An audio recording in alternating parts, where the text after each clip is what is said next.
കുട്ടികൾക്ക് പോലും നല്ല എളുപ്പത്തിൽ ചെയ്തെടുക്കാൻ പറ്റും. നമുക്കിത് ഉണ്ടാക്കാൻ വേണ്ടിയിട്ട് ഈ ഒരു പേപ്പർ മാത്രം മതി. അപ്പോൾ പഠിച്ചാൽ നല്ല ഈസി ആയിട്ട് ഉണ്ടാക്കാൻ പറ്റും. പേപ്പർ ബട്ടർഫ്ലൈസ് ഉണ്ടാക്കാൻ വേണ്ടിയിട്ട് ഞാൻ ഇതുപോലത്തെ സ്ക്വയർ ഷീറ്റാണ് എടുത്തേക്കണത്. ഇതുപോലത്തെ നമുക്ക് കടയിൽ നിന്നൊക്കെ വാങ്ങാൻ കിട്ടും. ഇങ്ങനത്തെ കിട്ടിയില്ലെങ്കിൽ നമ്മൾക്ക് A4 ഷീറ്റിൽ നമുക്കിതുപോലെ കട്ട് ചെയ്തെടുക്കാം. അപ്പോൾ ബട്ടർഫ്ലൈ ഉണ്ടാക്കാനായിട്ട് ഇതുപോലത്തെ ഒരെണ്ണം എടുക്കുക. എന്നിട്ട് ഇങ്ങനെ കോണായിട്ട് മടക്കുക. ആദ്യം എല്ലാ സൈഡും കറക്റ്റ് ആക്കിയിട്ട് മടക്കുക. ഇങ്ങനെ മടക്കിയതിന് ശേഷം നമുക്കിത് തുറന്നിട്ട് ഇങ്ങോട്ടും മടക്കണം. ആദ്യം ഇങ്ങോട്ട് മടക്കുക, എന്നിട്ട് തുറന്നിട്ട് ഇങ്ങോട്ട് മടക്കുക. പിന്നെ നമുക്ക് ഇതുപോലെ നേരെ മടക്കണം. അതുപോലെ തിരിച്ച് ഇങ്ങോട്ടും മടക്കുക. അപ്പോൾ എല്ലാ സൈഡിലും നമ്മൾ മടക്കിയിട്ടുണ്ട്. ഇനി ഇങ്ങനെ നേരെ മടക്കിയ ഭാഗം ഇങ്ങനെ സെൻറ്ററിൽ ഇങ്ങനെ പിടിക്കുക. എന്നിട്ട് ഈ നടുവിലത്തെ മടക്ക് പിടിച്ചിട്ട് ഇങ്ങനെ ഉള്ളിലേക്കാക്കുക. എന്നിട്ട് ഇപ്പുറത്തെ രണ്ട് സൈഡ് ഇങ്ങനെ അമർത്തി കൊടുക്കുക. ഇങ്ങനെ നേരെ പിടിച്ചിട്ട് സെൻറ്ററിൽ പിടിച്ച് ഈ നടുവിലത്തെ ലൈൻ ഉള്ളിലേക്ക് അമർത്തി കൊടുക്കുക. അതേപോലെ തന്നെ തിരിച്ച് പിടിച്ചിട്ട് ഈ ലൈനും അതേപോലെ ഉള്ളിലേക്ക് അമർത്തുക. എന്നിട്ട് ഇപ്പുറമുള്ള രണ്ട് സൈഡ് അമർത്തി കൊടുക്കുക. അപ്പോൾ നമുക്ക് ഇതുപോലെ കിട്ടും. ഇങ്ങനെ കിട്ടും. ഇനി നമുക്കിത് തിരിച്ച് ഇങ്ങനെ പിടിക്കുക. എന്നിട്ട് ഈ അറ്റത്തുനിന്ന് ഇങ്ങോട്ട് മടക്കുക. ഇവിടെ നിന്ന് ഇങ്ങോട്ട് മടക്കുക.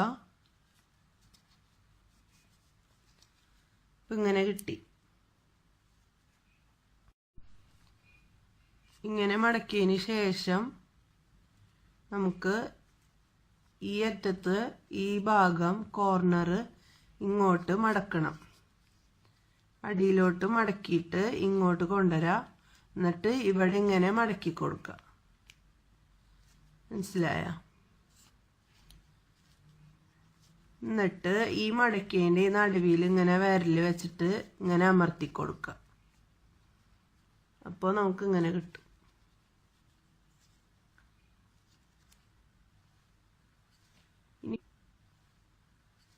ഇനി വേറൊരു രീതിയിൽ ചെയ്യണം. എങ്ങനെയാന്ന് വെച്ചാൽ സ്ക്വയർ ഷീറ്റ് എടുക്കുക.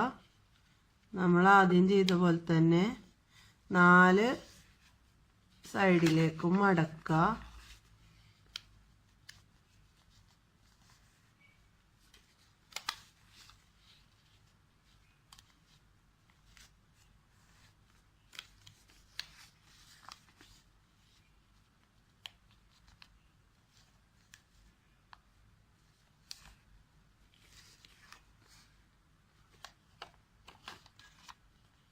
ഇനി ഇതിങ്ങനെ പിടിക്കുക.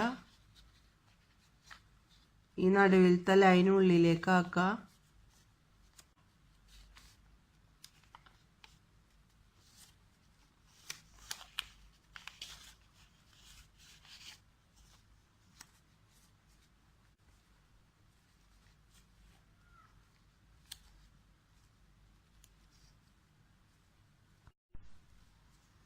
നിങ്ങൾക്കിവിടെ ഷേപ്പ് വേണമെന്നുണ്ടെങ്കിൽ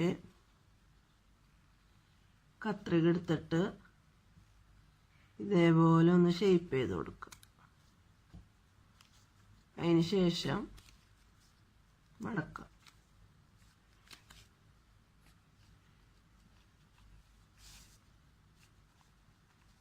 എന്നിട്ട് ആദ്യം ചെയ്ത പോലെ തന്നെ അടിയിൽ കൂടെ എടുത്തിട്ട് ഇങ്ങോട്ട് മടക്കുക.